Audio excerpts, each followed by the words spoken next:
വർഷങ്ങളായി സ്വകാര്യ മേഖലയിൽ പ്രവർത്തിക്കുന്ന മെഡിക്കൽ ലബോറട്ടറികളെയും അതിൽ ജോലി ചെയ്യുന്ന ടെക്നീഷ്യന്മാരുടെയും സംരക്ഷണം ഉറപ്പുവരുത്തി മാത്രമേ ക്ലിനിക്കൽ എസ്റ്റാബ്ലിഷ്മെന്റ് നിയമത്തിലെ പുതിയ നിബന്ധനകൾ നടപ്പാക്കാവൂവെന്ന് മെഡിക്കൽ ലബോറട്ടറി ഓണേഴ്സ് അസോസിയേഷൻ ജില്ലാ സമ്മേളനം ആവശ്യപ്പെട്ടു. AP അനിൽകുമാർ MLA സമ്മേളനം ഉദ്ഘാടനം ചെയ്തു.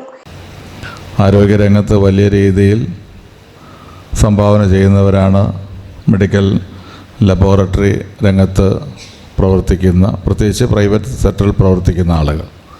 കേരളത്തിൻ്റെ ആരോഗ്യ മേഖലയുടെ വളർച്ചയിൽ പബ്ലിക് സെക്ടർ മാത്രമല്ല, പ്രൈവറ്റ് സെക്ടറിന് ഒഴിച്ചുകൂടാൻ പറ്റാത്ത പങ്കുണ്ട് എന്ന് നമുക്കെല്ലാവർക്കും ബോധ്യമുള്ള കാര്യമാണ്.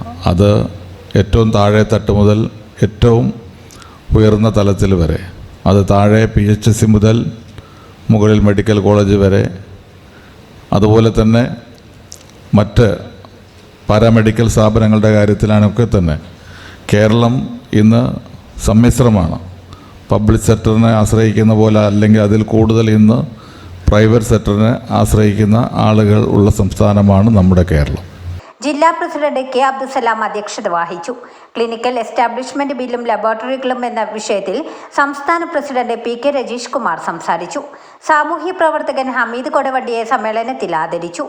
IMA ജില്ലാ chairperson doctor Kochu S. Mani, hospital association ജില്ലാ സെക്രട്ടറി PM ഷാവുൽ ഹമീദ്, കേരള വ്യാപാരി വ്യവസായ ഏകോപന സമിതി ജില്ലാ vice president Nivil Ibrahim, Kerala clinic association ജില്ലാ സെക്രട്ടറി മുഹമ്മദ്, ഡിസ്ട്രിബ്യൂട്ടേഴ്സ് അസോസിയേഷൻ ജില്ലാ president Muhammad Faisal, MA Suhail, medical laboratory owners association സംസ്ഥാന വൈസ് പ്രസിഡന്റ് ഷാജു പുഴുക്കൽ, സംസ്ഥാന ജോയിന്റ് സെക്രട്ടറിമാരായ ഷൈജു ആന്റണി, ഡോക്ടർ സൈനുൽ ആബുദ്ദീൻ, കണ്ണൂർ ജില്ലാ പ്രസിഡന്റ് ഉമേഷ് കുമാർ തുടങ്ങിയവർ സംസാരിച്ചു. കൺവീനർ മുഹമ്മദ് സഫുവാൻ സ്വാഗതം പറഞ്ഞ സമ്മേളനത്തിന് മുഹമ്മദ് സിദ്ദീഖ് നന്ദിയും പറഞ്ഞു. വാർത്തകൾ നേരത്തെ അറിയാൻ ഫേസ്ബുക്ക് പേജ് ലൈക്ക് ചെയ്യൂ, ചാനൽ സബ്സ്ക്രൈബ് ചെയ്യൂ.